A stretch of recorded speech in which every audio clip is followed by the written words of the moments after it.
Всем привет, всем здравствуйте, всем отличной августовской недели. Как ваши дела? Как у вас настроение? Сегодня хочу сделать такое, не то что выступление, а небольшой анонс по поводу YouTube. Да, конечно же, многие коллеги про это говорят, и вы знаете, да, что у кого-то из вас либо уже не грузится, да, YouTube, либо очень медленно. В общем, проблемы с просмотрами. Что я хочу сказать? Под любым моим роликом есть ссылка, которая называется «Мои услуги». Нажимая туда, вас перебрасывает на окошко выбора. Нажимаете «Мои услуги», и вы сможете в первом абзаце в контактах увидеть ссылку на мой телеграм-канал. Либо в разделе «Сообщество» на главной странице YouTube-канала, в разделе «Сообщество», в любом последнем анонсе внизу тоже есть ссылка на мой телеграм-канал. Если вдруг у кого-то из вас будет глючить, не знаю, канал, расклады, просмотр, YouTube я имею в виду, но при этом вы хотите смотреть мои расклады, я планирую, да, это еще не 100%, но я планирую дублировать свои видео расклады на телеграм-канале. То есть там в телеграм-канале есть свои расклады в аудиоформате, есть скриншот расклада, то есть почему в аудио, потому что быстрее грузится, видео медленнее грузится. То есть в телеграм-канале есть свои расклады. Если вдруг вам интересно будет их смотреть, слушать, с сентября сейчас канал в отпуске. Я просто не успеваю такую большую нагрузку, немножечко отдыхаю.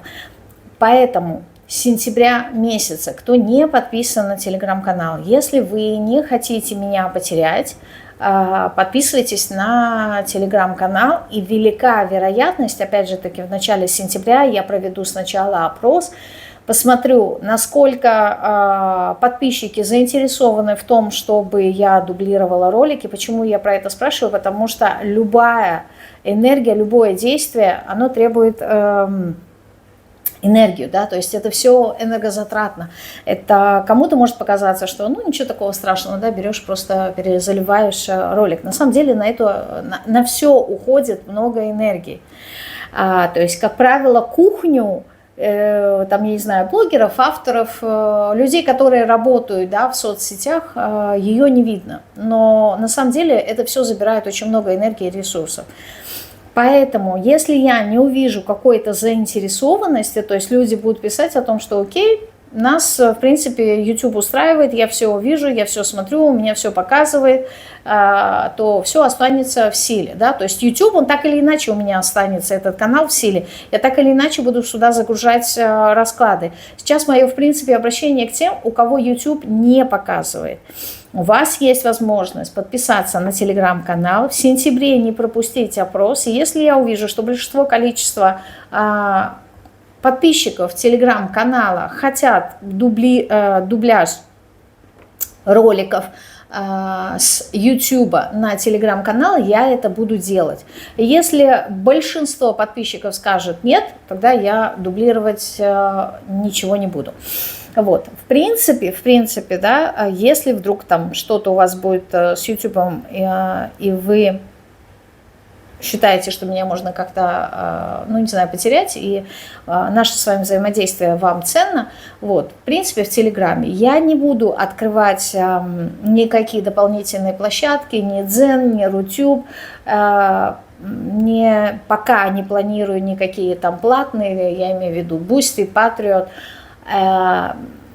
То есть пока есть только Телеграм. ВК я тоже не планирую делать. Ясное дело, что Инстаграм в России не работает. Запрещенная площадка. Поэтому весь основной мой ресурс, боже, как я коряво говорю, меня это прям аж злит. Весь основной ресурс, он будет на Телеграм-канале. То есть, кому важно, найдете меня в Телеграме. В принципе, больше и, ну, и нету, да, нигде. Вот. Хотя есть шорты, например, в ТикТоке. То есть я есть и в ТикТоке под тем же ником, что и здесь, на этом канале. Ну, там минутные, это, в принципе, это не расклады. Для меня короткие, это просто так, знаете, некая такая заманушка, их очень сложно описать, потому что, ну, по крайней мере, для меня, человек, который любит углубляться, человек смыслов, в течение минуты рассказать что-то, и чтобы это вот было по существу, для меня это прям очень-очень... Ну, сложно, трудно. Я эти минутные ролики могу делать по 10, по 20 кадров, пока я запишу 1 минуту. А вот большие расклады, как, например, сейчас, да, я могу записывать с первого кадра, с первого, со второго кадра. То есть, ну, в принципе, намного проще. Так. В принципе, основную суть я до вас донесла. Подписывайтесь на телеграм-канал, если боитесь, что вдруг что-то там будет с YouTube и вам не подходит. Вот. Ну и если просто хотите дополнительные расклады, они тоже есть в телеграм-канале. Вот. И там в телеграм-канале тоже будут, кто не в курсе, кто не подписан, будут тоже некоторые изменения с сентября месяца. Но это уже для тех, кто туда подписался, там они получат этот анонс. Не сейчас, все с 1 сентября. Ну, там, 1, там, не знаю, в начале, как получится, в начале сентября, в первых днях сентября. Так, а сегодня мы с вами сделаем расклад на 3 позиции. Называется он «Какой идеальный кадр реальности подходит вам сейчас?». Что я хотела с этим раскладом сделать? На самом деле, почему я говорю кадр? Наша жизнь – это как кинопленка. Куда направляется фокус внимания, да, это как луч света. То есть представьте, что вы плаваете где-то на дне океана, где нету света, все темно, и единственное, что вы видите, это тем фонариком, который у вас привязан к голове, да, как луч такой света, куда вы посмотрите, куда вы повернете голову, туда вам этот фонарик и подсветит. И получается, что вокруг вас на дне океана темно, ничего не видно, вот, а есть просто... кадры, разные пиксели. И куда посмотрит ваш прожектор на голове, да, вот этот фонарик, этот луч света, что какую часть он вам подсветит, причем подсвечивает не все, а какой-то определенный фрагмент, то вы и видите. И задумка расклада была следующая, то есть увидеть, какой идеальный кадр реальности вам подходит, вот прям вот какой идеальный для вас. Опять же таки, идеальный – это тоже такое, знаете, интересное слово. Мы его воспринимаем в позитивном ключе, да, потому что это вот все самое наилучшее. Но, опять же таки, с точки зрения нас самих, идеальность, да, для нас может быть, там, я не знаю, сидеть и получать какой-то пассивный доход. Но с точки зрения, допустим, нашего развития, либо с точки зрения... Ну, если бы можно было бы сказать ангела-хранителя, да, я не буду говорить высших сил, ангела-хранителя, наоборот, пойти куда-нибудь на наемную работу, либо наоборот очень много работать. То есть может быть какая-то определенная разница. То есть с нашей точки зрения в идеале сидеть и ничего не делать, вот, потому что так работают наши, допустим, теневые аспекты. А с точки зрения развития, возможно, нам нужно будет совершать какие-то противоположные действия, да? Но мы их не будем воспринимать как идеально. То есть все зависит от точки зрения, от точки восприятия, то есть кто, либо что и как смотрит на эту идеальность. Поэтому сначала мы посмотрим, какой идеальный кадр реальности, то есть того, что происходит сейчас вокруг вас, подходит вам сейчас, то есть как вы считаете, да, то есть это ваша субъективная точка зрения. Вот что вы считаете, вот для меня было бы идеально, там, я не знаю, кто-то там в отпуске, кто-то там иметь какой-то пассивный доход, кто-то просто спокойствие, кто-то тишину, кто-то партнер. У каждого есть свое вот это вот идеальное видение себя на данном этапе, именно какой-то определенный кадр. Сначала мы посмотрим его, а потом мы посмотрим, конечно же, антипод, да, какой вы выбираете, потому что человек может считать, что вот для меня идеально было бы, да, многие говорят, вот для меня идеально быть здоровым человеком, а по факту я болею. Почему я болею? То есть потому что я выбираю эту болезнь. Она каким-то образом, как вторичная выгода, мне необходима. Либо чему-то научиться, либо я получаю какие-то профиты в большей степени, когда я больна, нежели чем я здорова. То есть вы хотеть можете одно, а выбирать абсолютно противоположное. И это вот как раз-таки очень частое такое противоречие, да, часто такой феномен у людей, что, в принципе, я хочу быть счастливым, а выбираю какие-то страдания. Почему так, да? Почему нету вот этого вот согласия между головой и сердцем? Вот бесконечная дихотомия, да, и человек никак не может прийти к своей гармонии. То есть мы потом посмотрим, какой кадр вы выбираете. То есть сначала смотрим идеальный, что вы хотите, а потом посмотрим, а что вы выбираете по факту. Да? И, конечно же, два вопросика, почему и для чего.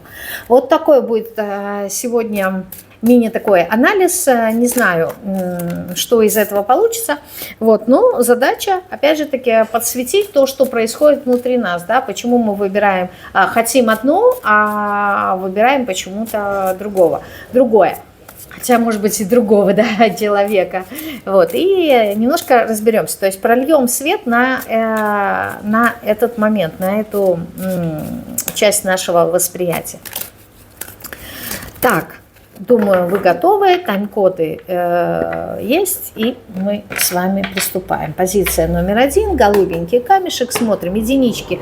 Какой идеальный кадр реальности, не виртуальности, а именно реальности, вот, которую вы хотели бы проживать, да, подходит вам сейчас, вот прям подходит, самый идеальный для вас сейчас, что подходит? Девятка кубков, вообще идеальный кадр, да, когда человек находится в своем, живет в свое удовольствие.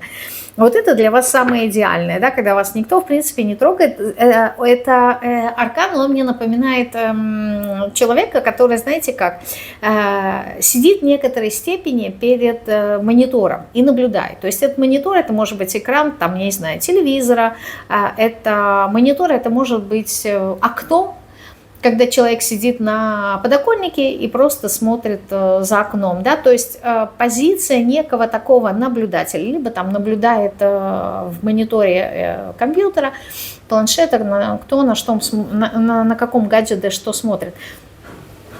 И вот вы что-то наблюдаете. То есть удовольствие здесь не то, что я отстраняюсь, закрываюсь от всего мира, и мне никто не нужен, я ничего не хочу, и я от этого кайфую. Нет, наоборот, здесь такой вот, знаете, интересный, как пошли купили попкорн, да, там газировку какую-нибудь, и вот сидите в кинотеатре и смотрите, вы от этого получаете удовольствие.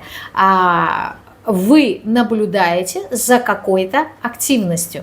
И это вам приносит удовольствие. А сами вы не активничаете, да, но и при этом вы полностью не закрыты.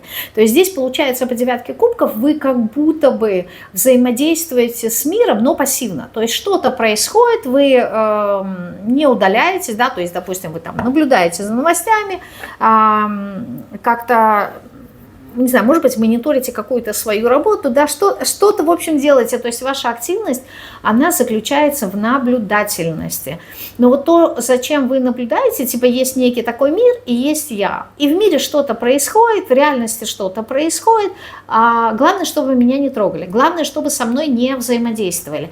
Вы находитесь в позиции принятия, то есть я не против, да, если мир что-то мне даст, если мир мне что-то предложит, люди как-то будут со мной взаимодействовать, но активничать, совершать какие-то первые шаги, либо, в общем, шаги в сторону мира я не готов, но я не против, да, получать что-то. Это когда человек находится в какой-то компании, да, и он стоит где-нибудь в сторонке, ему нравится, то есть он слышит там, кто-то рассказывает какие-то истории, либо анекдоты, он тоже их слушает и тоже смеется. Но активно в компании он не участвует. Но если вдруг кто-то из компании подойдет к человеку и заговорит с ним, он не будет уходить, отдаляться, он прекрасно вступит в коммуникацию. То есть здесь такая позиция. Вы получаете удовольствие от того, что происходит, от каких-то наблюдений. Да? Вы не находитесь в состоянии рефлексии, либо созерцания чего-то, ну, за исключением созерцания активности внешнего мира. И вы, поглощая попкорн и газировку, либо воду, и получаете просто колоссальное удовольствие. Вас все устраивает. То есть ваш идеальный кадр – вы представляете себя сидящим и наблюдающим. Наблюдать можете за чем угодно. Можете наблюдать за природой, сидеть вы можете где угодно. Может быть, это помещение, это может быть природа, это может быть работа, неважно где. Главное, что вы сидите и созерцаете, наблюдаете за тем, что происходит, и наблюдаете очень, так знаете, активно. Это не то, что вы там присматриваете, что-то там рассматриваете. Нет, вы просто смотрите как хорошую комедию, либо хороший фильм, смешной, вам весело, вам радостно. И вы от этого получаете удовольствие. Но при этом сами ничего делать не хотите. Вот это для вас самый такой идеальный кадр реальности. Еще. Причем периодически, да, эти кадры, они должны быть обязательно позитивно как-то наполнены, да, то есть в них есть картинка, но эта картинка, она должна быть меняющейся, да, то есть здесь нету какого-то такого постоянства, вы не готовы, ну вот я говорю, как, знаете, как иногда, как в соцсетях, прокручивание, да, либо в телевизоре меняете постоянно каналы. То есть здесь должна быть активная смена этих кадров, да, то есть это не то, что вот вы сосредоточились на чем-то одном, как в книге, да, читаете. Нет, вы как будто бы пролистываете, да, как просматриваем какие-то журналы, может быть, кто-то что-то там просматривает сейчас, какие-то альбомы, фотографии, не знаю, что-то такое, в общем, что-то такое мелькающее и быстро сменяющиеся кадры, долго не задерживающиеся, вот, и при этом наполняет вас чем-то таким позитивным, то есть идеальный кадр для вас, где вы в хорошем настроении, в приподнятом, могу даже сказать, настроении, вас все удовлетворяет, вы такие, знаете, веселые, расслабленные, улыбаетесь, наблюдаете, смотрите, при этом не взаимодействуете, не активничаете особо, но вот здесь есть какая-то такая, знаете, очень позитивная волна. Я не могу сказать, что здесь вот прям смех, нет, но здесь такая улыбка, либо ухмылка какая-то, ну что-то такое легкое, но нет вот прям ярких эмоций, вот прям, знаете, как смех, когда на смех уходит много энергии. Нет, здесь есть какой-то энтузиазм, может быть, вы увлечены чем-то, да, увлечены какой-то идеей, либо увлечены, там, я не знаю, тем, что вы смотрите. Я вижу, что здесь есть сменяющиеся кадры каких-то картинок. Возможно, это как прокручивание в соцсетях, но здесь вот человек как будто бы сидит и наблюдает за миром непосредственно, что происходит в мире, да, что-то его радует. Он увлечен. Вот прям очень напоминает подростков, которые играют в игры. То есть они вроде бы смотрят, наблюдают за монитором, да, там совершают какие-то действия, и они приносят им удовольствие, наслаждение, да, но я не могу сказать, что здесь есть интровертность. Я уже про это говорила, еще раз подсвечу, да, и скажу, что здесь вот просто какое-то взаимодействие, наблюдение за миром. Есть очень много идей, я бы так сказала, которые вы уже, некоторые из них начинаете воплощать. Вот вы как будто бы рассматриваете, к чему это вас может привести, да, то есть здесь, если есть некая такая фантазийность, вот, но она какая-то вот в динамике, да, то есть вы вы уже что-то делаете. Я не совсем понимаю, это реальные какие-то действия, либо это в голове, но вот у меня как-то что-то это на грани. То есть нельзя сказать, что вот вы там просто фантазируете, мечтаете, да, тогда бы выпала 7 кубков. Здесь есть какие-то движения, но опять же таки для движения не хватало бы здесь какой-то сосредоточенности. Вот здесь нету концентрации. Вот вы вроде бы что-то делаете, но делаете это либо очень легко, либо, знаете, не придаете этому особого значения. Типа, ну я делаю, получится, окей, не получится, и не очень-то и хотелось, но без каких-либо обид, да. Вот просто, знаете, вот поскольку постольку. Но здесь есть какая-то идея, которая вот вам нравится, она вас вовлекает. Здесь такая картинка, если мне показывают, если, допустим, у вас есть маленький ребенок, да, вот вы, например, сидите, заняты чем-то своим, не знаю, может быть, там в телефоне сидите, читаете, ну, в общем, чем-то вы заняты своим, да, и подходит ребенок, и вот он как будто бы просит вас поиграть вместе с ним. И вы ему не отказываете. И вот вы сидите вместе с ним, играете в какие-то его игры, там, я не знаю, пирамидку, кубики, вот что такое. И вы от этого искренне получаете удовольствие, да. То есть вроде бы детская какая-то игра, не знаю, настольная, может быть, игра, вот, но вы вот как-то по-настоящему вовлечены, хотя, с другой стороны, вы понимаете, что это какое-то такое детское, и... ну, не то чтобы это не настоящее, а ну, оно не серьезное, вот так, но вам это нравится, да?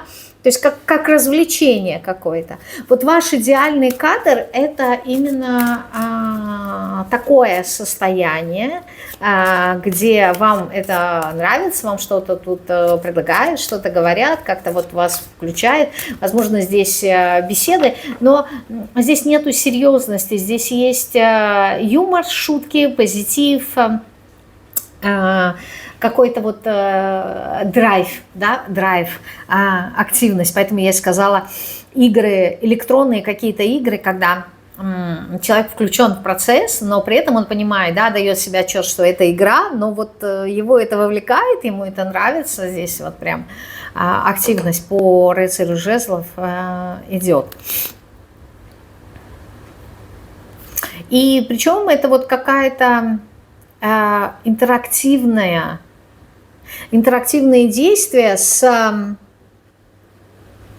людьми, возможно, которые, может быть, живут далеко от вас, да, может быть, за границей. То есть есть какая-то дистанция, и с другой стороны, здесь может быть, знаете, то ли вы мечтаете о каком-то уровне более высоком, знаете, вот как-то выйти на другой уровень,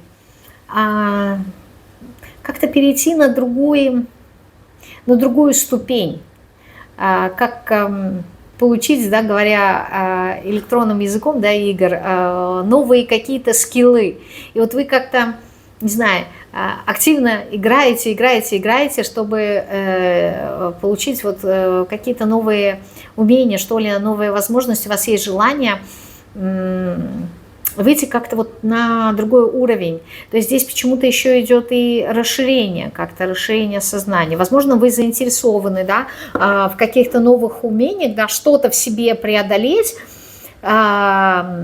что-то такое новое попробовать в своей жизни, что, с одной стороны, принесет вам какие-то профиты, да, и вот удовольствие и наслаждение. То есть это не будет чем-то таким тяжелым, но при этом это будет легкое, это будет интересное, но это будет что-то новое. Знаете, вот как какой-то эксперимент, а давай поэкспериментируй, да, я понимаю, что вот там надо будет прикладывать как-то усилия, да, что-то нужно сделать, но все равно любопытно, да, то есть вот какая-то такая вовлеченность, любопытство, интерес, есть некий такой, знаете, авантюризм.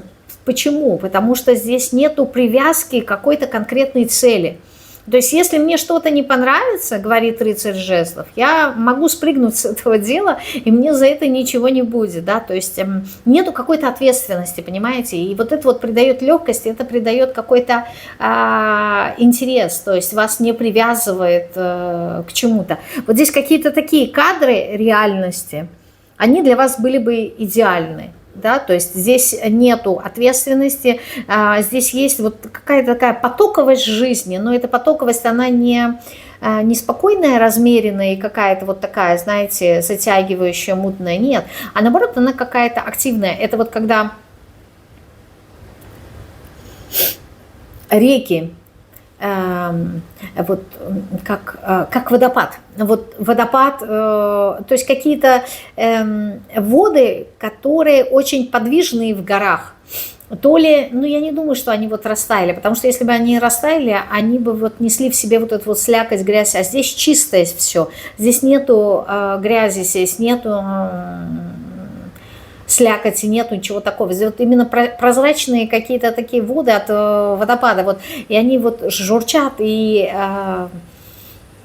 прям создают такой звук, и как смех какой-то, да, вот что-то такое легкое, звонкое, как колокольчики. Тонкие и высокие какие-то звуки здесь идут. Прям вот вибрации такие. Тонкие, утонченные, прям вот, не знаю, может быть, у кого-то там комары летают вокруг вас, и вы слышите нечто похожее на писк. Ну, вот здесь что-то такое.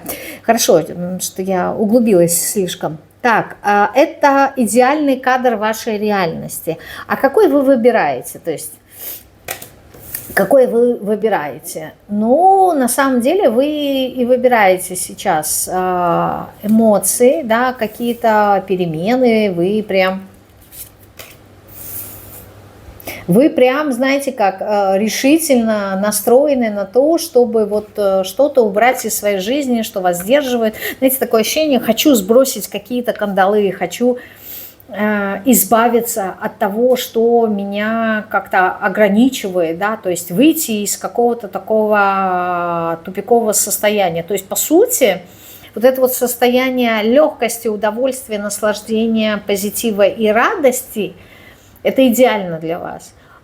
Вы выбираете нечто аналогичное, но разница лишь в том, что здесь вы включаете свою голову. То есть в идеале вы хотите больше каких-то удовольствий, эмоциональных таких состояний, то есть вот как будто бы как по сердцу, да, жить в потоке, а выбираете именно как-то логическим путем, да, через понимание, через какие-то объяснения себе, да, через какой-то анализ, выстраивание стратегии, прийти примерно к тому же, да, то есть к наполненности, к переменам именно в эмоциональном плане, которые бы вам приносили удовольствие, но идете вы как-то другим путем, вы идете более серьезно, вы идете как-то более ответственно, вы хотите легче, проще, а идете, в принципе, вы к этому идете.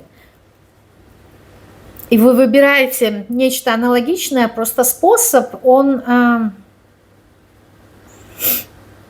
сложнее. Смотрите, в чем здесь разница. Идеально – это просто то, что вы проживаете, то состояние, которое я описала.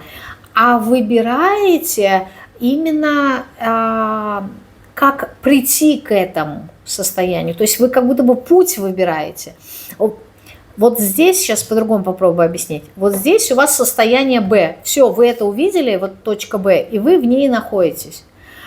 А выбираете не точку Б, а выбираете путь А, Б, то есть как прийти, то есть вы выбираете сам путь, не результат, а сам путь.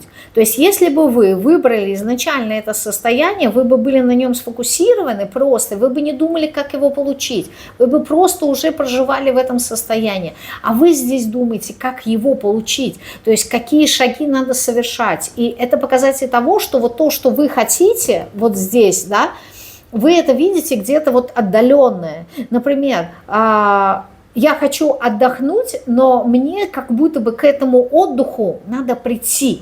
Мне к этому состоянию надо прийти, то есть надо что-то совершить. А если бы вы не думали так, а сказали бы себе, что отдых – это не там где-то, это недалеко, то есть нету разделения, а я уже отдыхаю, то вы бы уже получили то, что вам нужно, вы бы уже так отдыхали. То есть подумали, отдых, все, я уже вошла в состояние отдыха, я уже наслаждаюсь. Мне не надо идти к этому. То есть вы усложняете путь. Проще говоря, хочу быть счастливой. Будь. Вот прямо сейчас будь счастливой настолько, насколько можешь. Дальше получится еще чуть-чуть больше. Потом еще чуть-чуть больше. То есть не надо к этому идти. Вот то, что ты хочешь, оно уже есть. Надо это уже проживать сейчас. Пускай, правда, в маленьких, да, каких-то дозах, потому что мозг все равно... Как бы здесь объяснить-то? Здесь дело в том, что вот именно кадры реальности, вы их делите, да, что вот то, что я хочу, это там где-то далеко, не здесь, а там где-то. Если вы так воспринимаете, значит, вы и будете к этому идти. Если вы воспримете, что то, что вы хотите, это не там, а оно уже здесь, оно уже реалистично, ты уже это можешь иметь, тогда вам не надо будет никуда идти, вы уже будете проживать то, что вы хотите. Здесь точка зрения немножко другая, восприятие нужно поменять. То есть вы выбираете идти более сложным путем, более логическим. Почему? Потому что вашему уму надо объяснить, что если я что-то хочу, значит, мне надо пойти и это сделать. А вы хотите другую жизнь. Подумал, и это уже сделано. Даже не думать, а вот... Здесь как-то вот вы хотите больше интуитивно, в потоке жить. А у вас присутствует какой-то вот головняк, да, то есть очень много мыслей на этот счет. Почему? Давайте посмотрим, почему вы выбираете именно таким образом прийти к своей реальности идеальной. Почему?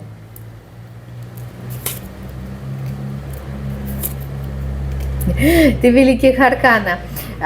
Почему? Ну, во-первых, потому что это ваш сценарий, да, это ваше сознание такое, которое периодически, да, то есть вам нравится преодолевать какие-то трудности, сложности, вам нравится преодолевать себя.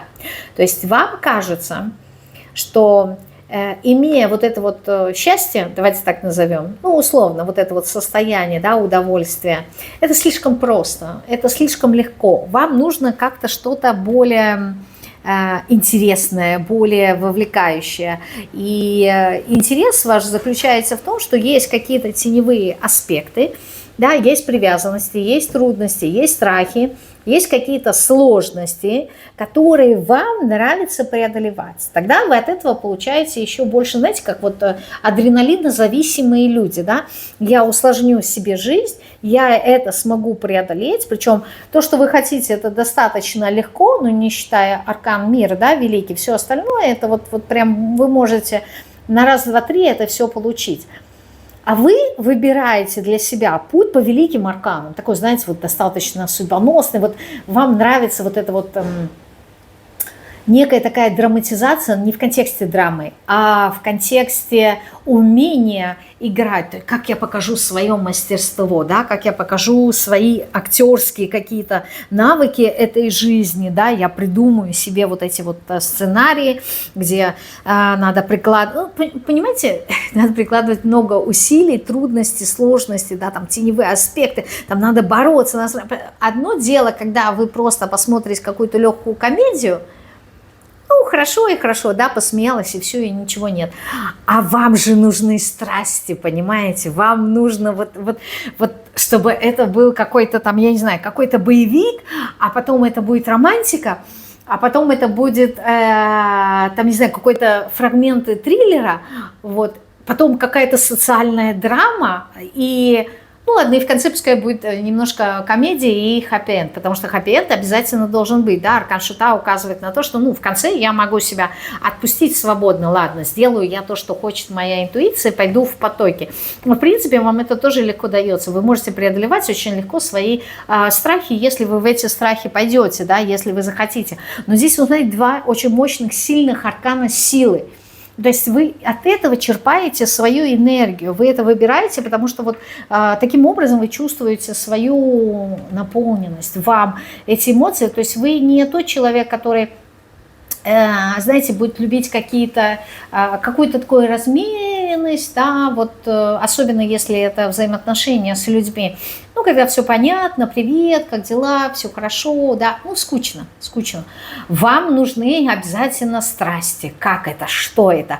То есть вот включить вот эту вот любознательность, интерес, немножко триллера, да, вот прям упаду в энергиях на самый низ, да, пройду эту зависимость, и потом я стану героем, я стану победителем, я смогу, я буду полезен. В общем, здесь такая игра актерская, прям на Оскар на самом деле. Почему? Потому что, ну как же, там где-то надо пустить. Одно дело, когда комедия, да, просто сидишь и смеешься, как актер, я извиняюсь, все время. А тут, понимаете, тут нужно где-то и плакать, да, потом надо сквозь слезы вот показать вот это вот превозможение самого себя, где-то какая-то агрессия, злость, да, там смысл жизни, я это смогу, я это преодолею, да, что-то такое, вот прям какой-то спортивный азарт. Потом, значит, вас сбивают с пути, и вы идете, не знаю, попадаете там в какую-то группировку, потом вы осознаете, что в этом нету смысла жизни, и идете в духовность, вот, и там растете, и потом вы становитесь, знаете, там последний кадр, сидит, значит, где-то мудрец такой, где-то на вершине горы, и делает перепросмотр своей жизни, насколько она яркая была, да, то есть как я начинал, там через дно прошел, через какие-то трудности, препятствия, потом я все получил, потом я все потерял, потом я сам себя создал, а потом я понял, что это все тщетно, и пришел к мудрости. Вот здесь я сейчас говорю, это все настолько наиграно, но потому что здесь энергии такие на самом деле. То есть для чего вы это все делаете? Все ради эмоций, все ради того, чтобы получить именно такой опыт. Он вам необходим для, если говорить серьезно, для развития вашего. То есть вы так или иначе выбираете для себя эмоционально очень такую страстную жизнь с накалами. Вот когда накал эмоций, когда вы, знаете, как проверяете себя на прочность, проверяете свою силу, проверяете свои какие-то способности. Ну, на самом деле вы одаренный человек, да, как и физически, так и морально. Ну, то есть у вас огромный энергетический потенциал, потенциал силы воли. Вы человек с огромной силой воли. Поэтому такому человеку, ну, простенькая жизнь, как говорится, крестьянина, который агроном, да, и впахивает на земле и вспахивает ее, ну, она была вам скучна, понимаете, то есть вам нужна жизнь, где вас мотает, кидает, бросает, ну, такой ваш опыт, да. Поэтому вы включаете своего короля мечей, свои мозги.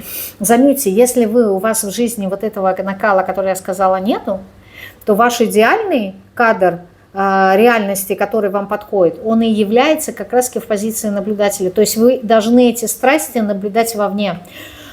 Для того, чтобы компенсировать, если у вас их нету внутри, вы будете выбирать эти страсти, мордасти вовне, потому что должна быть компенсация. Потому что, ну, не то чтобы вы зависимы от этого, но это ваш сценарий проигрывается, так, понимаете? Так, а почему я объяснила, для чего, что вам это дает? Хотя, в принципе, я тоже, ну, это сказала, но все равно, что вам это дает? Да, развитие, видите, дальнейшее движение, планирование. Что вам дает? Развитие включает ваше воображение, да, включает... Здесь смотрите, как может быть. Очень интересно, если мы говорим с точки зрения развития, опять же таки, это не для всех.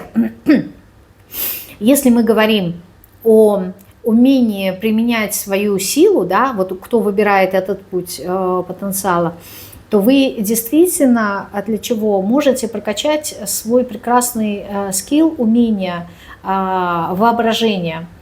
То есть использовать воображение, визуализацию таким образом, чтобы уметь управлять своей реальностью. Что это значит? То есть вот то, что вы представляете, то, что вы визуализируете, чтобы это воплощалось, чтобы это реализовывалось.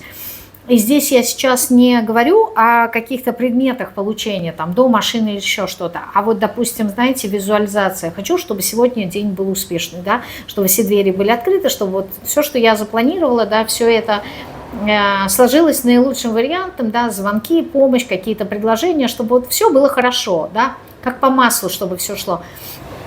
Вы это визуализировали, и вы это получили. То есть здесь влияние на реальность с помощью визуализации. Но это не всем. Это для тех людей, которые действительно идут путем развития. И они могут прокачать это умение, да, когда я влияю на реальность через свою визуализацию, умение правильно визуализировать то, что я запланировал. Вот здесь вот что-то такое тоже проходит. Еще для чего? Для чего выбираете? Ну, это является ваша жизнь, да, Аркан Колесницы говорит о том, что это ваша жизнь, это способ достижения желаемого, да, то есть есть простой способ, вот, просто изменить свое восприятие, а есть более усложненный. Это, знаете, как есть разные пакеты, да, какой ты хочешь, стандартный, либо хочешь VIP. Вот вы тот человек, который всегда будет выбирать VIP. Вы тот человек, который все время будет выбирать по максимуму. Вы не тот человек, который будет заниматься там в группах, либо как-то в командах. Вы индивидуалист. Не потому, что здесь ярко выраженный эгоизм, а здесь просто потому, что это особенность вашего характера, когда вы хотите все самое лучшее, это прекрасно. Не всегда вы это получаете, но вот вы всегда будете брать программу по максимуму. Неважно, пройду я ее или нет, это не имеет значения. Здесь вопрос выбора. Я хочу взять все опции, которые мне возможны. Почему? Потому что вы внутри себя ощущаете вот этот вот огромный потенциал, что я могу, и вы на самом деле это можете. А второй вопрос, что ощущения и реальность, они могут отличаться. То есть в своем восприятии вы не случайно воспринимаете, что да, вы можете много, но такой, знаете, сверхчеловек в некоторой степени. И это есть.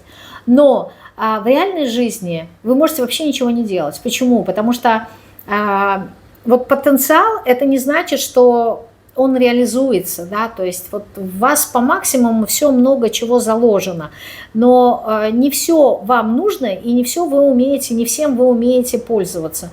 Это как в любом гаджете, да, есть там куча разных функций, разных программ, но мы пользуемся там, например, из 20 программ условно, да, там 5-7. А остальные мы подозреваем, что они есть, но либо они нам не интересны, либо они нам не нужны, либо мы не знаем, как ими пользоваться, либо мы вообще не знаем о их существовании. Но они есть. Вот вы как этот гаджет с полной программой всяких там приложений, установок и возможностей, настроек, а пользуетесь намного меньше. Поэтому вы это и чувствуете, что это ваш путь развития. Так, это была первая позиция. Мне кажется, что-то я просто погрузилась, так, и знаете, это хорошо. Вы меня не видите, но на самом деле я, когда делаю расклады, вы меня не видите, в этом-то прелесть заключается в том, что я просто закрываю глаза, и я вижу картинки. Ну, то есть смотрю кино. Вот. А вы этого не видите. Так, позиция номер 2, красный камешек. Двоечки. Какой ваш идеальный кадр реальности, который подходит вам сейчас? Именно подходит. Не просто то, что придумаю себя, а он должен подходить. И он идеальный. Вот самый идеальный кадр. Самый идеальный кадр, восьмерка педаклей, либо это связано с какой-то рутиной, постоянной деятельности вашей, да, либо это связано с профессиональной сферой, где вы прикладываете усилия. Да, здесь может быть какая-то однообразная работа, но она приносит вам удовольствие, она приносит вам какие-то профиты, как финансовое, да, так и психологическое какое-то удовольствие вы здесь получаете.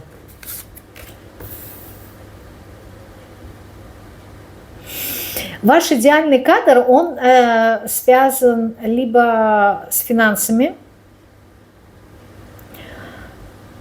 Сейчас по-другому скажу. Здесь знаете что? Я не буду говорить касательно какой сферы, чтобы вас не ограничивать. Здесь идеальный кадр того, что наконец-таки наступает такой момент в моей жизни, когда нестабильность стабилизируется, когда вот вы находите, как будто бы, знаете, почву под ногами, когда вы чувствуете себя уверены, что все уже свершилось, когда здесь такая картинка, знаете, как человек, который находится на какой-то зоне с повышенным риском землетрясения, да, вот как, например, в Японии, там бесконечные, кажется, все время как какие-то землетрясения большие, там маленькие, по амплитуде, да, разные баллы, но при этом люди, вот как будто бы, мне кажется, что если у них не было бы землетрясений, бы наоборот это показалось как некой такой странностью, нежели тогда, когда эти землетрясения есть. Вот здесь просто мне показывают картинку человека, который находится на какой-то почве, и она постоянно движется. И вот вы как-то стоите так, знаете, расставили ноги пошире, чтобы не упасть, чтобы словить вот эту вот устойчивость. Либо, знаете, есть такие тренажеры, да, где есть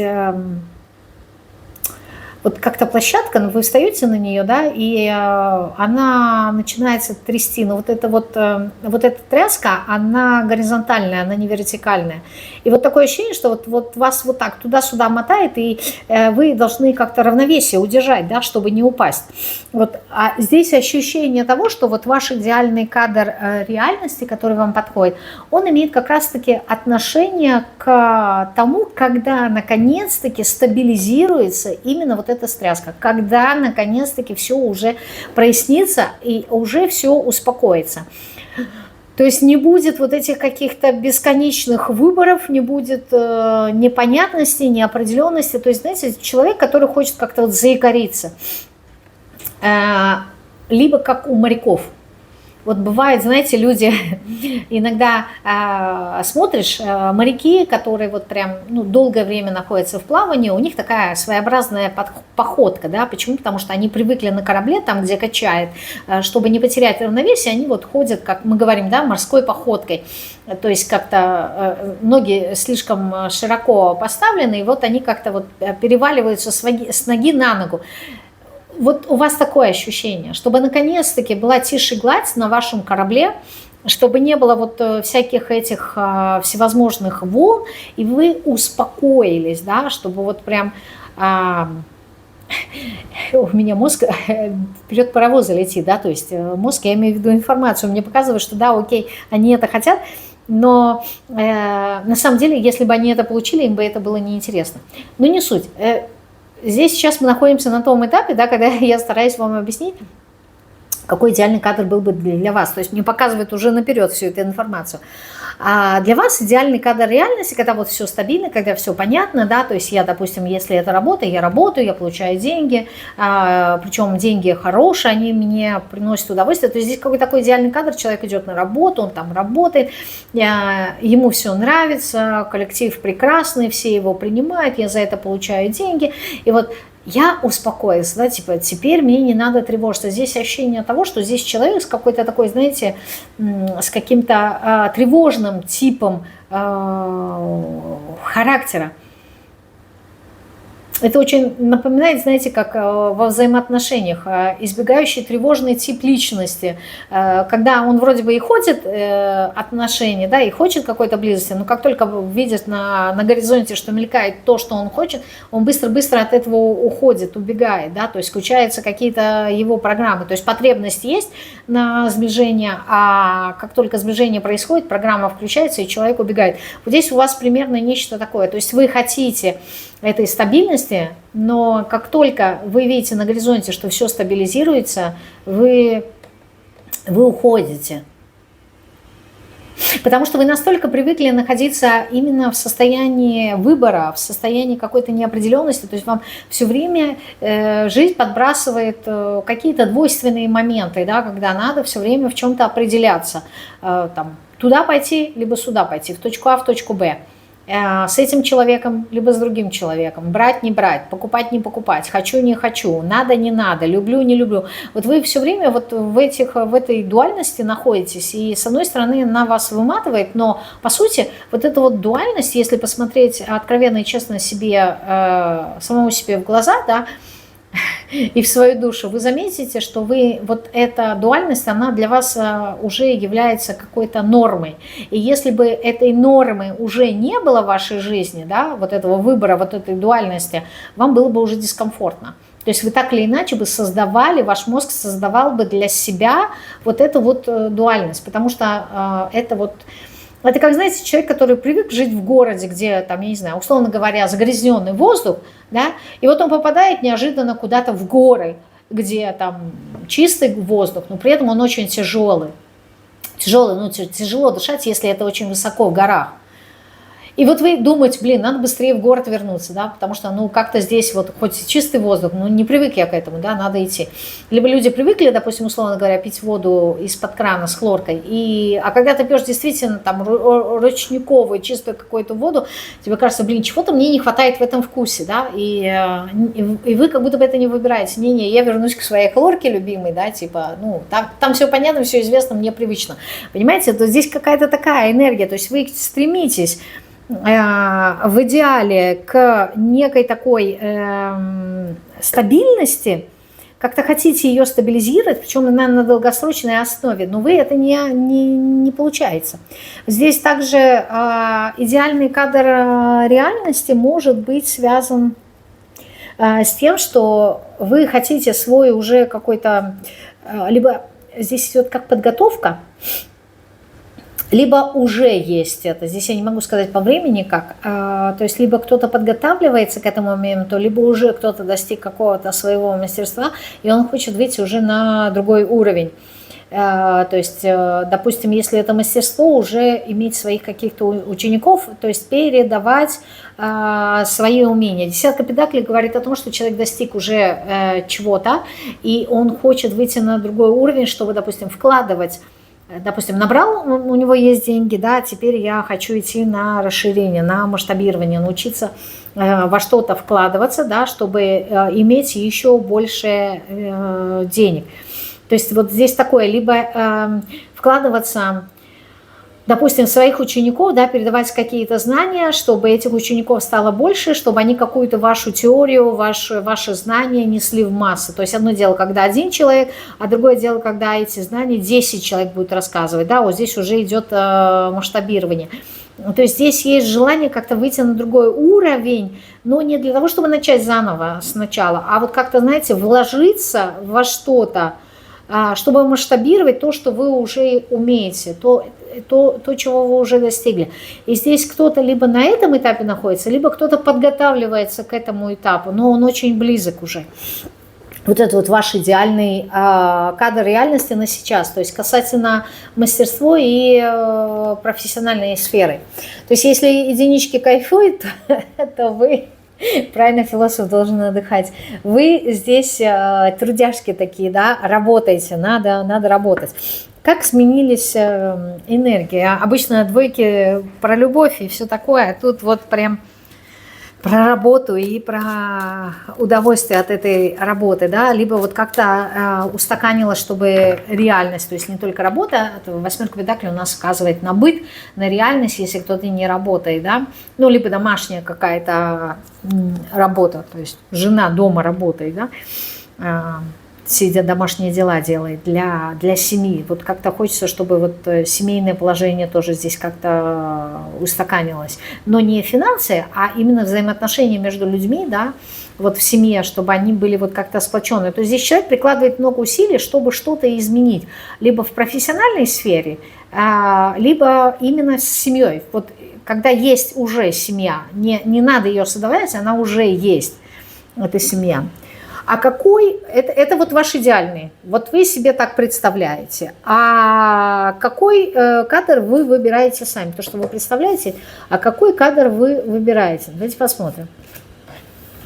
Какой кадр вы выбираете? То есть свой идеальный вы видите. Какой кадр вы выбираете? Секунду.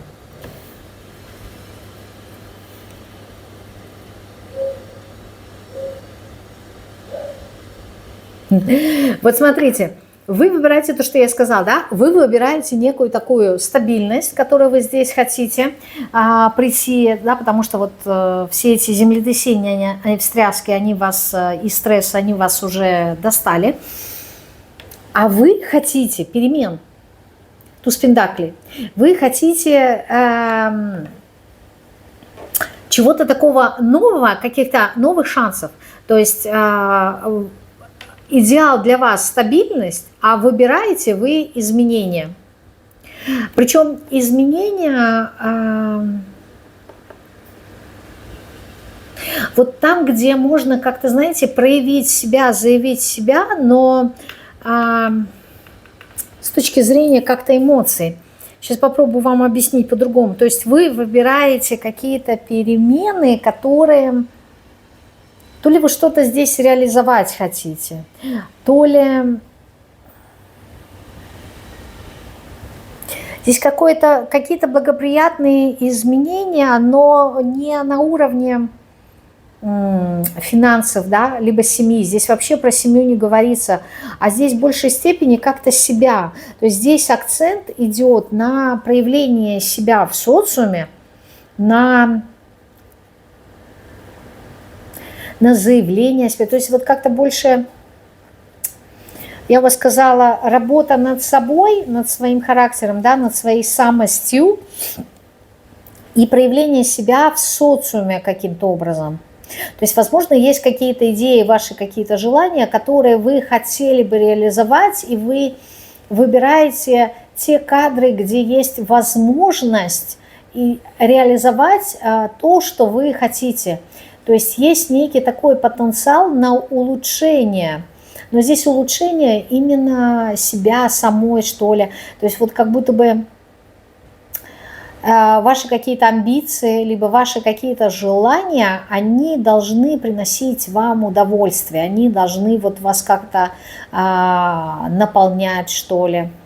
То есть здесь должна быть какая-то глубина. То есть вы хотите стабильности и финансов, а здесь получается то, что вы выбираете, имеет отношение к вашему характеру. То есть вам нравятся какие-то яркие переживания, состояния. Может быть в чем-то и страсть, да, но здесь страсть, знаете, в контексте чего? Как вот какой-то флирт, но он динамический. Это не то, что вот я там на кого-то посмотрела, с кем-то там заигрываю, нет, это вот что-то такое пассивное. А вы хотите более такое яркое, да, вот как в фильмах, да, пришел, увидел, победил, схватил, понес, утащил, притащил, поставил. Вот какие-то такие более активные действия вы хотели бы. Возможно, это имеет отношение к вашим каким-то желаниям, да.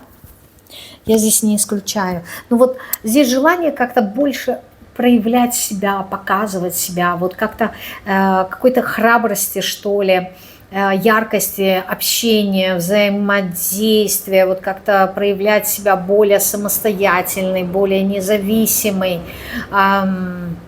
Здесь должны быть интриги. Вот мне картинку здесь показываю, знаете, бизнес-леди, у которой полностью весь день прописан, да, то есть утром встала, привела себя в порядок, приняла душ, там накрасилась, вот, и легкой походкой пошла, там, не знаю, на работу, да, куда-то там, пошли на работу, пришли в свой офис, там, провели какое-то сообщение, боже мой, слово вылетело, неважно, ну, то есть пообщались со своими подчиненными, потом поехали на какие-то переговоры, потом оттуда надо, там, не знаю, встреча где-нибудь на ноготочке, надо быстро-быстро сходить к мастеру, да, а потом надо успеть там куда-то на фитнес, на пилатес какой-то, потом обратно прийти на работу, что-то там тоже подписать какие-то договора, что-то сделать, потом поехать на, там, я не знаю, встретиться с подрядчиками, еще куда-то. И вот такое ощущение, что вот весь день он как будто бы расписан. Вот, и вы от этого получаете удовольствие. То есть вот вам кажется, что вот в этой активности, которую вы выбираете, в ней есть какие-то смыслы. То есть вы совершаете действия, но эти действия, они не из-под палки, это те действия, которые вам нравятся. То есть активность, то есть, как это, знаете, Фигаро тут, Фигаро там, но вот при этом этому Фигаро очень нравится. Это его смысл жизни. То есть так интересно. Вот то, что я сказала в самом начале, да, мозг вперед, паровоз забежал мой, картинки показывали. Вы, ваш идеал, это какая-то стабильность, может быть, что-то такое домашнее, такое понятное, конкретное, вот, обыденное. А вы выбираете, наоборот, противоположное, вы выбираете, там, я не знаю, внедрять, если это, например, какое-то там творчество, да, то есть просмотреть какие-то фильмы, как-то вдохновиться, сесть, написать какую-то картину, вот прям этому уделить много внимания, то есть вот вы проживаете очень такие глубокие и яркие эмоции внутри себя, представляете, вот у вас есть воображение, потом вы стараетесь это как-то реализовать, очень много про это говорите. Здесь вот какое-то, знаете, ощущение человека какого-то гениального, что ли. Человек, который не живет в обыденности. То есть, ну, я не знаю, как какой-то математический, например, гений, да, который думает над своей какой-то теоремой, либо что-то он хочет там решить, и вот он там, знаете, не ест, не бьет, потому что он полностью вот своей вот этой вот идеей, он погружен, она его завлекла, он там сидит часами над этим, что-то делает, работает, и вот вокруг него, да, как любого гения всегда есть какие-то помощники, которые о нем позаботятся, да, они его накормят, там, продумают, все оплатят, вот он просто будет творить. Вот у вас какая-то такая сейчас энергия, как извержение вулкана, который проявил себя в этом мире, да, то есть здравствуйте, да, я ваша тетя, здравствуйте, я пришла в этот мир, любите меня, хвалите меня, я вот я, это я, прям аплодируйте мне все стоя. Здесь не про гордыню, а здесь прям вот такой огромный огненный потенциал вот этой вот лавы, которая должна излиться, изъявить себя этому миру. И вот вы как будто бы ищете этот шанс, эту возможность изъявить себя в этот мир, да, проявить, манифестировать. Но заметьте, то, что вы хотите, это огонь. Наоборот, то, что вы выбираете, это огонь. А хотите вы землю, хотите вы стабильность, хотите вы что-то такое холодное, скучное. А выбираете это активность. А почему вы выбираете этот огонь? Почему вы выбираете эту активность? Здесь вот прям вулкан. А почему вы выбираете активность? Рыцарь Пентаклей, императрица.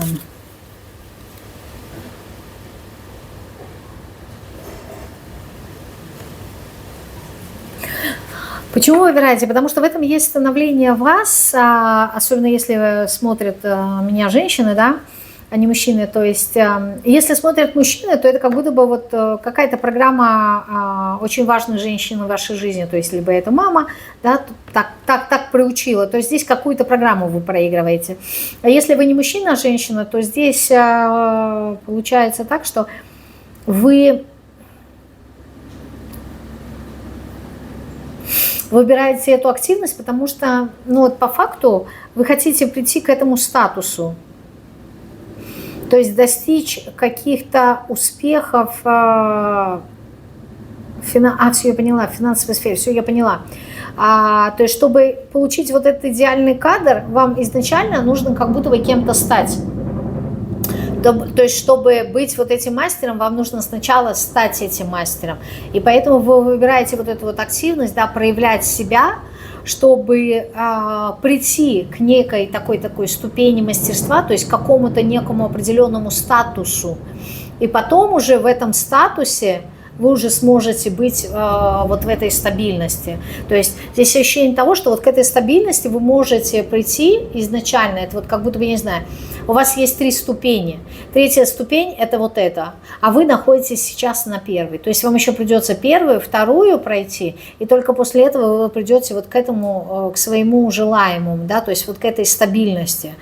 Вам нужно еще сначала активничать, сначала заявить о себе, проявить, то есть чтобы прийти именно к статусу императрицы, к статусу человека, который, знаете, уже находится вот в каком-то изобилии, уже что-то из себя представляет в профессиональной сфере. Человек, который долго шел, человек, который чего-то достиг, реализовал свои какие-то желания, уже изъявил себя этому миру, да, и только сконцентрировался на этом, и только после этого он уже сможет быть тем, кем вы себе здесь хотите презентовать.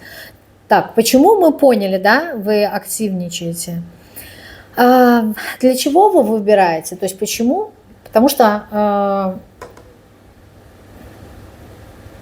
ну, это такой вот путь, да, путь достижения вашего идеала.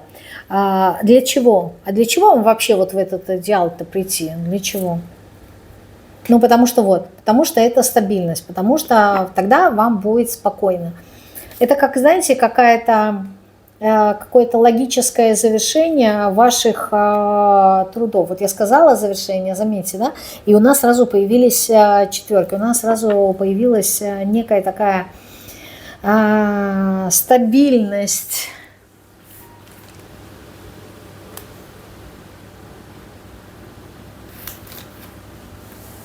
Стабильность.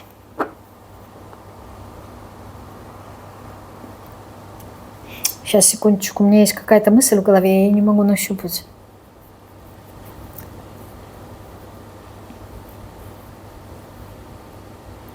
Я поняла, здесь как будто бы, знаете, для чего вы это делаете? Для того, чтобы вот потом, когда будете, ну, условно говоря, уже взрослый, да, чтобы, когда уже все успокоится, когда люди как-то себе говорят, знаете, вот человек угомонился, да, там, осел, ведет себе такой оседлый образ жизни, какой-то вот такой спокойный, да, размеренный, когда уже не нужно ничему сопротивляться, не нужно ничего защищать, не нужно ничего отстаивать. Вот тогда, когда я пойду на, как он называется, не на поход, на отдых, да, на заслуженный отдых. Вот как будто бы, когда я буду на пенсии, мне будет что вспомнить. Вот здесь что-то такое.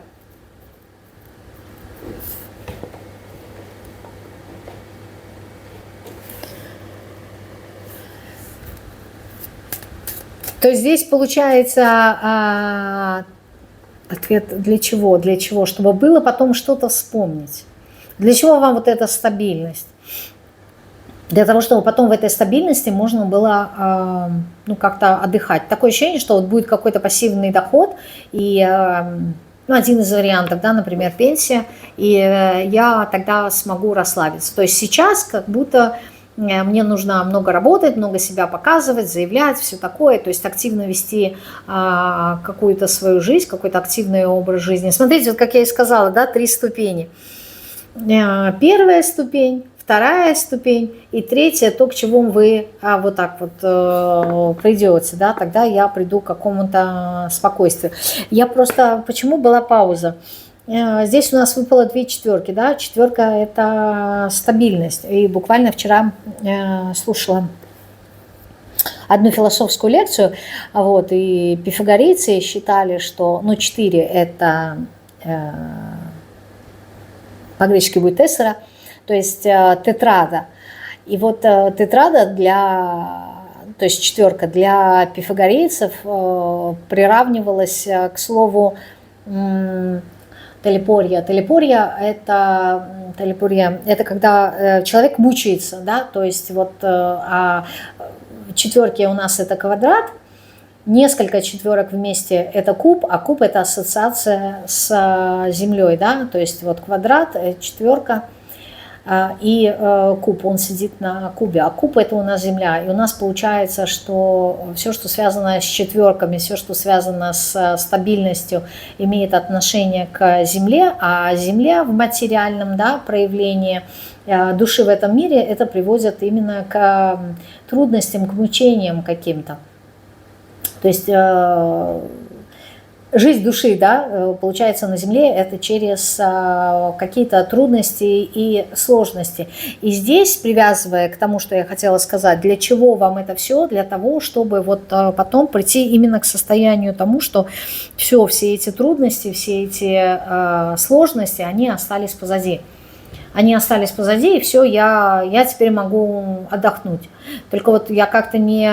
Ну, здесь, скорее всего, знаете, как у человека есть сценарий видения своей жизни, да, то есть есть активная фаза жизни и потом уже пассивная, то есть там, я не знаю, средняя. Если разделить на 3 части, первая, это, знаете, молодость, там можно делать все, что хочешь. Во второй части, более такой зрелой, уже надо работать, да, к чему-то достигнуть, к чему-то прийти. И потом уже естественный, вот как на покой, иду на покой, да, уже иду более спокойные такие ритмы, в некую какую-то такую стабильность для себя, когда я могу уже отдохнуть, да, и, в принципе, уже не активничать так, как хотелось бы. И вот тогда вот и вот этой вот части покоя, да, тогда вот я буду заниматься домом, я буду заниматься бытом, тогда вот все уже будет устаканившееся, спокойно. То есть здесь как будто вот показали вот эту вот ленту вашей жизни, сценарий восприятия вас, то есть вы себе как запрограммировали ту жизнь, которую вы хотели бы жить. Здесь как-то так. Мне прям интересно по времени. Это вторая позиция была. По времени сколько там? Что, мне кажется, я очень много говорю. И я, наверное, и не ошибаюсь. Так, наверное, расклад большой. Это была вторая позиция. И мы переходим к позиции номер 3, зелененькому камешку, троечки. Какой ваш идеальный кадр реальности, который вам подходит сейчас, вот идеальный для вас, как вы считаете? Солнце. Идеальный кадр человека, Бога, да, который достиг уже всего, достиг всех вершин. Я царь всех царей, да, царь Лев, да, царь Бог. Ваш идеальный кадр того, что я, да. Да.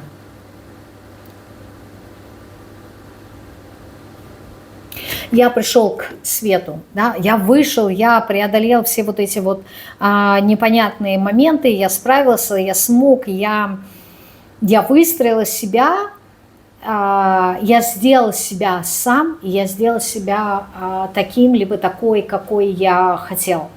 То есть вы как будто бы вот ощущение того, что пришли на пик Олимпа, и на дне у меня Верховная Жрица. Я достиг всех возможных высот, которые я сам себе ставил. Но здесь не в контексте, там, я не знаю, профессии, либо еще чего-то, каких-то там желаний, да, семьи или еще что-то, а именно тех целей, тех требований к самому себе. Скорее всего, вот все, что связано с вашей личностью, да, вот, допустим, хотел иметь какие-то навыки, я их имею, хотел там что-то изменить в своем характере, я изменил, да, я достиг чего-то, но вот здесь вот именно в контексте личности, да, то есть я теперь на высоте, я теперь многое чего понимаю, многое чего осознаю, я вышел из какой-то вот такой, знаете, туманности, когда человек здесь живет в ясности, живет в свете. Вот есть некая такая... Вот выпал король жезлов, но вот у меня энергия, здесь солнце идет, понимаете, когда все ясно, когда прозрачно, когда человек наконец-таки достиг того, чего он хотел, он освободился от каких-то иллюзий, он освободился от чего-то такого придуманного, от какого-то влияния на него. Вот здесь как-то, хочется сказать, человек вырвался, да, обрел некую такую свободу. Вот вырвались вы из чего? вырвались из каких-то своих собственных оков, вырвались из своих каких-то убеждений, возможно, да, то есть то, что вот здесь как, с одной стороны, идет ощущение как побег от себя, но побег не в контексте того, что вот я какие-то части себя не принял, а наоборот, я принимаю что-то такое непонятное, необъяснимое мне самому. И вот это поспособствовало тому, что вот я как-то взлетел вертикально в своем развитии. То есть то, от чего я убегал, наконец-таки я понял, что это бессмысленно, это глупо. И я это принял. И как только я принял, меня как ракетой вот ввысь, вверх выбросило в вертикальном развитии.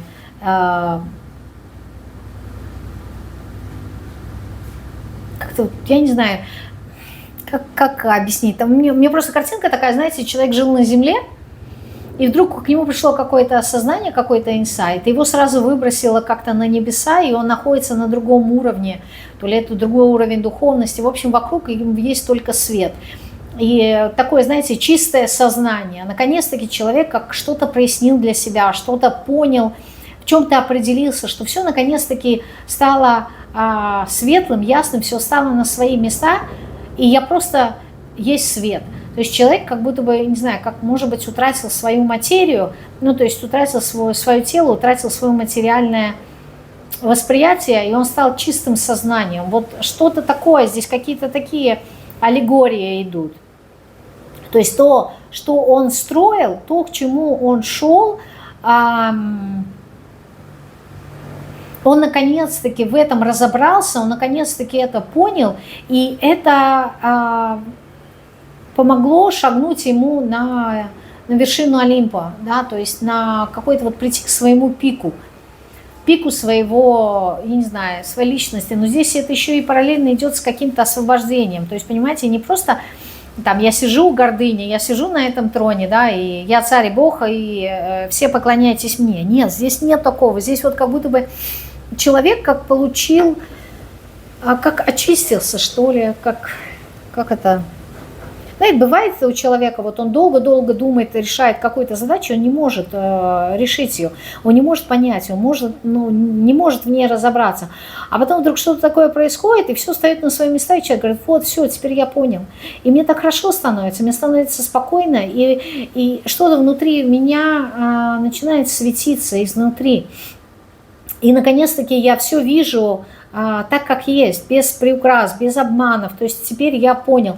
Либо, знаете, вот бывают такие истории во взаимоотношениях, да, ну, непонятные, особенно, допустим, если есть какие-то измены. И ты не понимаешь, у тебя есть вроде бы догадка, но, как говорится, не пойманный не вор. И ты не можешь ничего предъявить, допустим, человеку, да, изменяет он или нет. А потом вдруг ты получаешь какую-то информацию, допустим, да, кто-то тебе показал какие-то факты, и все складывается по полочкам, и ты начинаешь вспоминать. Секунду, я просто чихнуть хочу. Ну, закрыла себе, чтобы не чихать. И ты получаешь какую-то информацию, там, я не знаю, какие-то факты, фотографии, либо какой-то телефонный звонок, и у тебя все становится на место, и ты вспомнишь, да, действительно, в тот день этот человек ушел раньше со свидания, либо там нашли, выпала из кармана какая-то там записка, либо еще что-то. И вот вы собираете это все по пазлам, и у вас все складывается, и вы понимаете, что да, это не было моим сумасшествием, это не было моими придумками. То есть я нормальный человек, да, я все правильно понимала, и интуиция моя правильно работала. Это тот человек, который, допустим, мне изменял, чтобы замести свои какие-то следы, да, измен, делала из меня сумасшедшего. На самом деле это не так. Да? На самом деле я не сумасшедший, я трезвый человек, я трезво мыслю, все правильно, все верно. Да? Вот, и все становится на места. Вот здесь такая какая-то картинка. Я не говорю, что в вашей жизни измены, просто я иногда стараюсь подбирать правильные такие примеры, да, чтобы вспомнить и ощутить состояние. То есть не саму ситуацию, а состояние, которое сопровождали эти ситуации, чтобы вам стало понятно и проще перекладывать на свою ситуацию. То есть здесь что-то такое.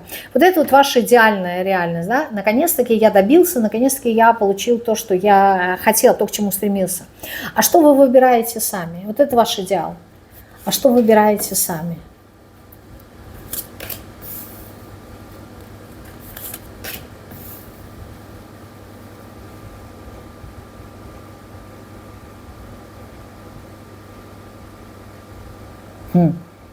Вот ваш идеал огонь, а вы выбираете воду, вы выбираете эмоции.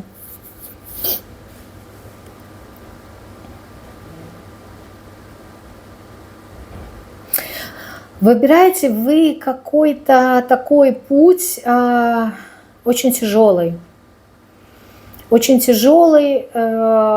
путь к своим каким-то целям, к своим каким-то желаниям. Вот эта вот трудность, да, эмоциональная, это и есть вот эта луна. А эта звезда, это и есть вот этот король жезлов.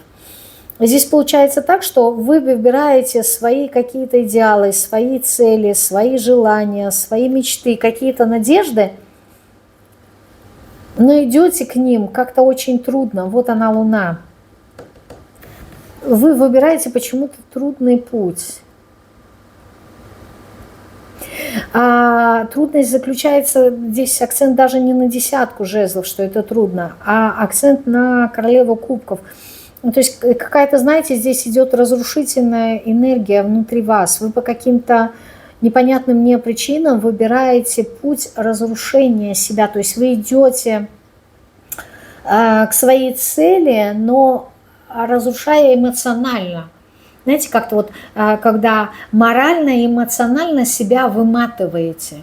Мы говорим, человек устал. Почему? Вот как-то устала переживать, устала страдать, устала мучиться. Иногда такое ощущение, что я сама от себя устала, от вот всех этих переживаний.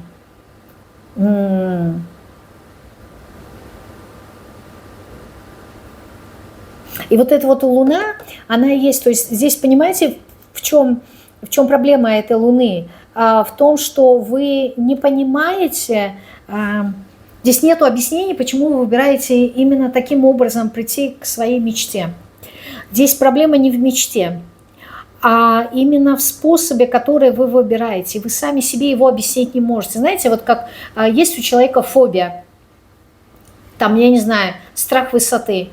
Вы никогда в этой жизни не падали с высоты, да, у вас никогда ничего не было такого, либо там, например, люди боятся змей. Вы никогда со змеями в этой жизни не встречались, ну, кроме того, что там в телевизоре. Но у вас дикий страх этой змеи, и вы не можете себе это объяснить. Это фобия. Это не просто страхи, а это фобия. Это то, что необъяснимо нашим сознанием. Это какие-то очень большие страхи, огромные, прописанные в нашем бессознательном, которым нет объяснения. Либо, например, люди очень сильно боятся пауков. И казалось бы, да, ну где этот маленький так паучок? Хорошо, если это большой паук, а если маленький? Где этот маленький паучок и где этот человек? Да? Ну, в принципе, говорят, пауков убивать нельзя, но в любом случае, да, ты в любой момент можешь, там, я не знаю, наступить на него тапком и все. Но вот этот вот страх, он сильнее, и ты это не можешь объяснить. Вот здесь вот аналогичная ситуация, когда вы не можете себе объяснить, почему вы выбираете эту трудность. Почему вы идете к целям именно через путь разрушения эмоциональный. Вот здесь вы как будто бы из кожи вон лезете. Здесь прям, здесь не про страдания, здесь нету страданий. Здесь как-то, знаете, человек, который... каким-то образом, вот мне идет картинка, знаете, некое рабство, но представьте гладиатора, да, то есть мужчину сильного физически, который там, я не знаю, всех, да, человек 20 может уложить самостоятельно, то есть вот такая сила физическая у человека, но при этом, будучи в каких-то кандалах, которые он может сломать в любой момент, он выбирает находиться в подчинении. И им могут управлять, им могут как-то не знаю, унижать, принижать его достоинство, то есть с ним могут поступать как-то, ну, очень низко. И вот в этой картинке парадокс заключается в том, что тот, кто управляет этим человеком, да, это может быть там, я не знаю, маленький какой-нибудь мальчик, капризный, и, ну, которому там, я не знаю, вырос в какой-нибудь богатой семье, да, и которому все дозволено. И вот из-за того, что этот гладиатор, условно говоря, состоит на службе у этого избалованного мальчика, этот мальчик позволяет делать с этим гладиатором все, что он хочет. А этот гладиатор ему ничего не может сказать. Вот здесь какая-то такая энергия, и он над ним как будто бы издевается, да. А казалось бы, да, дай по заднице и все, да. Ну, хотя насилие не есть хорошо, но вот элементарный просто такой пример, да, то есть ты можешь вот в порошок стереть этого избалованного мальчика, но этот гладиатор, он этого не делает, он идет в подчинении. Вот парадокс этой картинки в том, что да, он может как-то по-другому среагировать, да, может как-то по-другому, но он так не поступает. И вот здесь возникает вопрос, почему? Почему вы себя так ведете, почему вы себя изнашиваете именно на пути к своим каким-то желаниям. Здесь проблема не в желании. Здесь не то, что цель неправильно поставлена, либо вот туда, куда вы хотите прийти, либо тот зов вашей души, он неправильный. Здесь проблема вот в этой королеве кубков. То есть вот как будто бы, знаете, здесь ощущение того, как вы себя наказываете, да, как, не знаю, здесь как будто бы человек, к примеру, да, цель, хочу сбросить лишний вес. И есть адекватная, например, позиция, да, спорт и правильное питание. И на долгосрочной основе это даст свой результат. Но вы выбираете для себя путь, именно прийти к вашему весу через тем, чтобы морите себя голодом, да, то есть вот как-то, нет, я выберу 7-дневную голодовку, я вот 7 дней буду страдать, ничего не буду есть, только буду пить, чтобы сбросить вот этот вес. И здесь возникает вопрос, зачем? Ну, то есть есть более какие-то адекватные решения этой задачи. Почему именно вот такие крайности? Почему то, что как-то вот через боль, через какие-то страдания, то есть здесь какие-то наказания себя идут? Я не могу понять, почему. Давайте посмотрим.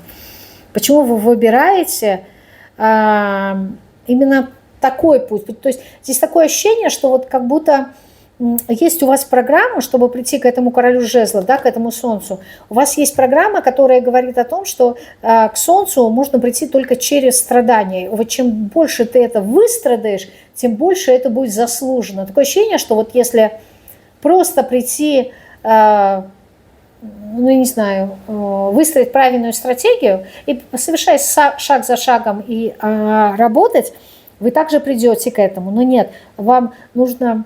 Здесь вопрос не в страданиях, а здесь вот как-то я хочу искупить. Вот здесь какие-то такие слова у меня идут. Я хочу искупить как будто бы свою вину. Ну, здесь у вас какая-то злость, какая-то агрессия, подавленная возможно, на кого-то, но вот вы ее как-то изливаете на себя. То есть какой-то вот садизм к самому себе. Такое ощущение, что вот если вы так к себе будете относиться, только тогда вы, не кто-то другой, это ваши все субъективные оценки, тогда вы сможете себе сказать, что да, все, я этого заслужил. То есть теперь, да, теперь то, что я имею, это действительно заслуженное потом и кровью и чем-то таким. Можно подумать, что если бы вот как-то по-другому вы шли, да, это было бы незаслуженно. Но вот для вас именно этот путь, вот какой-то такой с садизмом, с болью, он для вас важен. Здесь не про страдания, я извиняюсь, здесь далеко не путь жертвы. Секунду.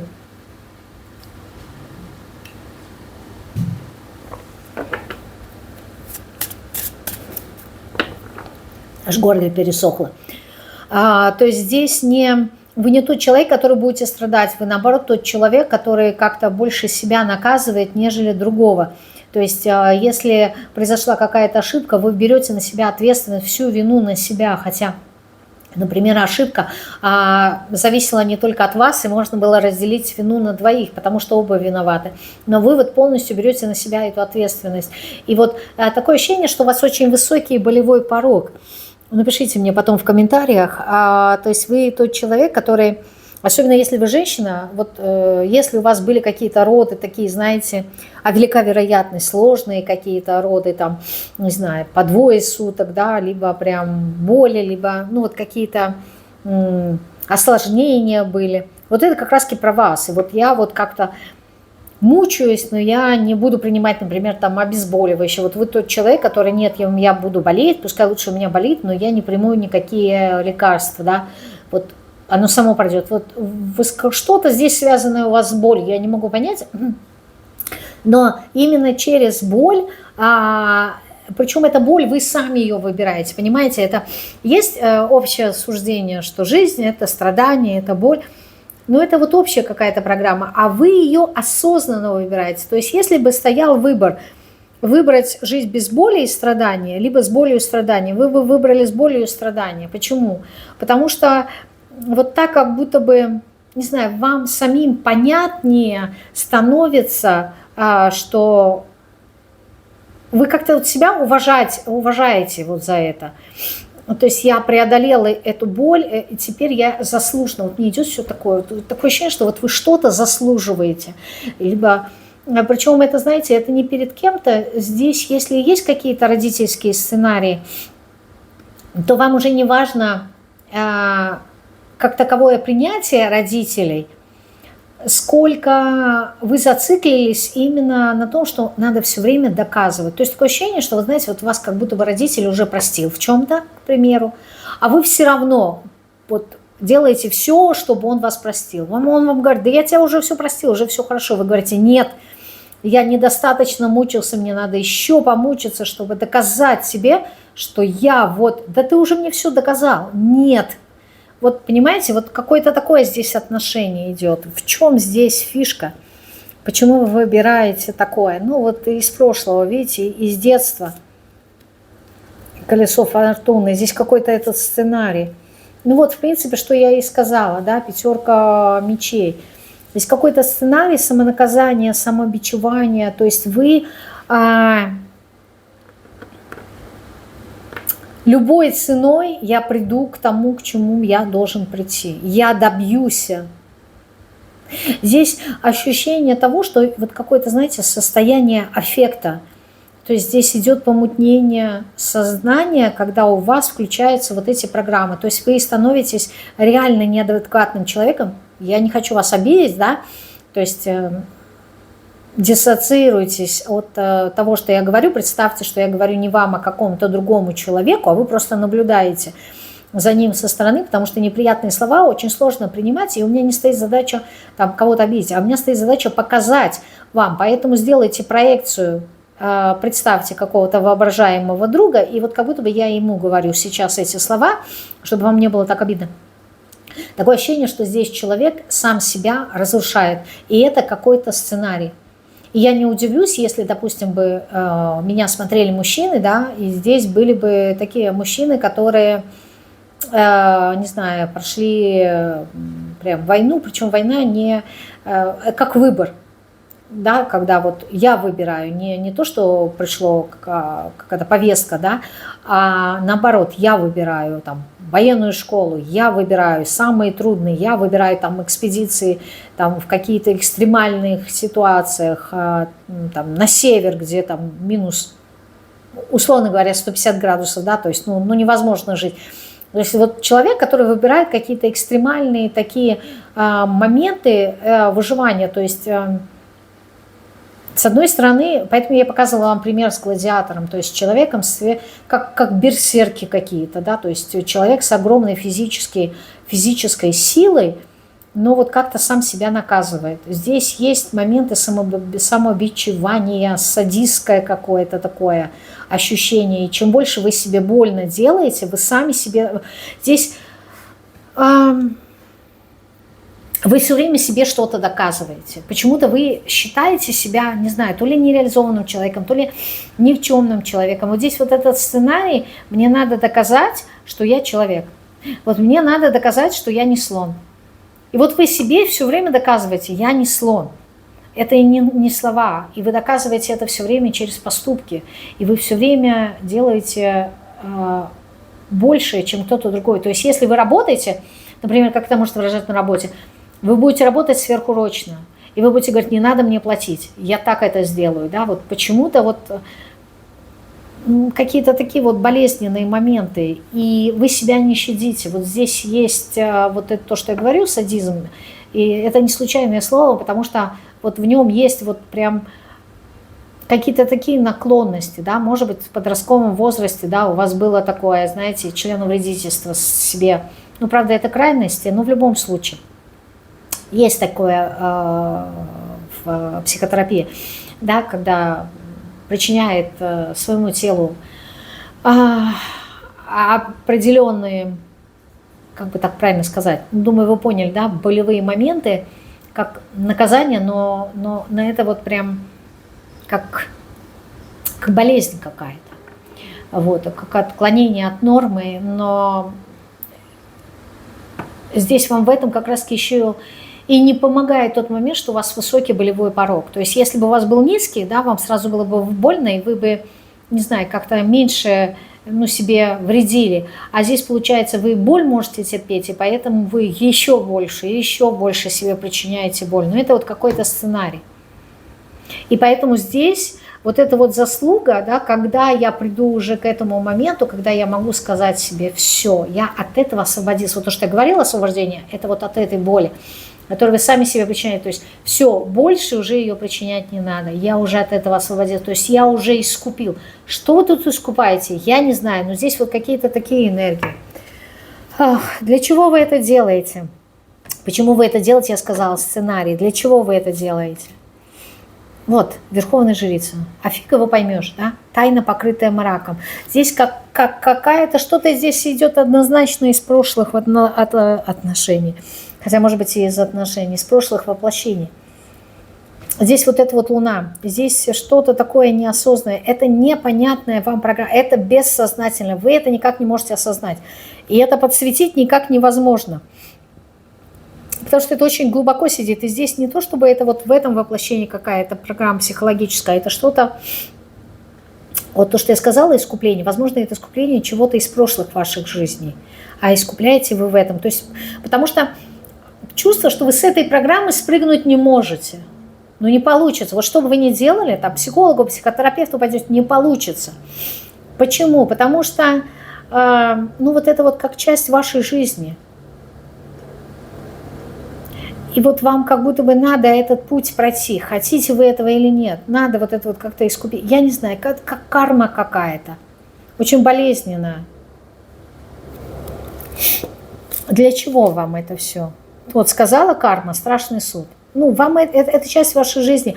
Поэтому вот здесь вот ощущение, да, что я освободился, оно придет, возможно, когда уже придет завершение, да, воплощение и будет перерождение. То есть, поэтому я и сказала, да, что вот как-то душа освободилась от тела. То есть пока вы находитесь в материи, вы этот путь будете проходить. И, возможно, вы уже с ним смирились. Да? Поэтому у меня, помните, в образе был гладиатор, который по непонятным причинам вот этому избалованному мальчику подчиняется. То есть вы как будто бы смирились уже с этим, да, потому что где-то осознаете, что это вот, не знаю, как часть вашей кармы, часть вашей судьбы. То есть здесь как-то так. Для чего? Ну, только так, как будто бы, вот видите, страшный суд и туз жезлов. Так вы сможете действительно искупить, переродиться. А вот есть ли возможность в этом воплощении это сделать? Потому что мне кажется, что это вот больше к концу вашего воплощения, вашей жизни. Здесь вопрос не в осознании, то, что вы осознаете этот урок или нет. Если вы это осознаете, единственное, что вам это даст, это более спокойное восприятие этого урока. То есть вы действительно его примете и будете более спокойно к этому относиться, уже не будете так резко реагировать. Это вот единственное, что может здесь как быть как аналгетиком, да, то есть как успокаивающим моментом. Но вот чтобы полностью от этого отказаться, не знаю, ну давайте посмотрим, да, есть ли в этом воплощении шанс такой. Да, есть такой шанс, но вы его не берете. Видите, 4 кубков, шанс есть по магу, вы знаете как. Вы как будто бы знаете, как душа говорит о том, что да, можно от этого избавиться, но я выбираю полностью пройти этот путь. Ну, то есть, как будто бы, знаете, здесь вопрос чести и морали. То есть, вот какая-то храбрость. Я выбираю пойти, условно говоря, на эту плаху, потому что так правильно. Потому что, да, с одной стороны, если бы я не пошел на эту плаху, я бы чувствовал себя как-то, вот, я не знаю, как мерзавцем, да, как Сократ, который выпил этот яд. У него была возможность избежать этой участи, но в его последней речи он сказал: тогда бы я сам нарушал те же самые законы, которые создавал для себя. Вот, то есть здесь вопросы нравственности у вас идет. Поэтому вы говорите себе, вы это и понимаете, поэтому я и говорю некое такое смирение, что и это облегчит некую такую вашу участь в некоторой степени, но зато вознаграждение, оно будет того стоить. Да, пускай в конце этого воплощения, но в контексте развития души это важнее, нежели чем одно воплощение. Здесь какой-то вот такой, знаете, героизм, и с одной стороны, может кому-то это показаться глупо, да, то есть если, смотрите, все зависит от того, с какого уровня мы смотрим. Если мы смотрим с человеческого уровня, нам кажется, кому этот героизм нафиг нужен, да, а с другой стороны, если смотреть с морально-нравственными, да, какими-то, с какой-то точки зрения, да, то для кого-то понятие Родина, она действительно существует. И сражаться за Родину – это важно. А для кого-то, кто-то скажет: у меня нет таких понятий, у меня нет таких ценностей, зачем мне этот героизм нафиг нужен, я лучше жить буду, понимаете? И осуждать ни то, ни другое невозможно. Но вот вы выбираете именно вот этот вот путь героя. Почему? Потому что именно путь героя – это путь как раз-таки к обожествлению. То есть это не говорит о том, что вы станете после физической смерти Богом. Это говорит о том, что в своем пути развития своего сознания, да, вы вырастете и шагнете на несколько ступеней вверх. То есть вот прикоснетесь, так скажем, да, к состоянию именно духов, которые похожи на богов, да, то есть сказать, что вот полностью богом будете, нет, но на духов такой очень, скажем так, очень высокий уровень развития. И, возможно, ваша душа это понимает, и поэтому она выбирает такой путь. Но, с другой стороны, если кто-то говорит в контексте развития, что мне неинтересно, и это понятно, потому что душе, может быть, вот в этом воплощении такой опыт не нужен, и тогда она может отказаться. То есть право выбора есть. У всех важно прислушиваться к своему духу света, то есть к своей совести. В христианстве это ангел-хранитель, к ангелу-хранителю, к своему внутреннему зову, к своей совести, к своему внутреннему голосу, что оно вам говорит, как оно вам велит, оно вам укажет на правильный путь. Вот такой был сегодня расклад, мне кажется, прям вот очень-очень большой, но глубокий, опять же таки я не ожидала. Да, и по времени, вот я сейчас смотрю, да, прям вот большой, долго будет грузиться, но неважно, мне кажется, основную суть я прямо вот глубокую я донесла. И, конечно же, это будет зависеть от вашей обратной связи, да, вы мне потом про это напишите. Но я удивлена, конечно же, от информации, которую мне сегодня передали. На этом все, прощаюсь, пожелаю вам прекрасной недели.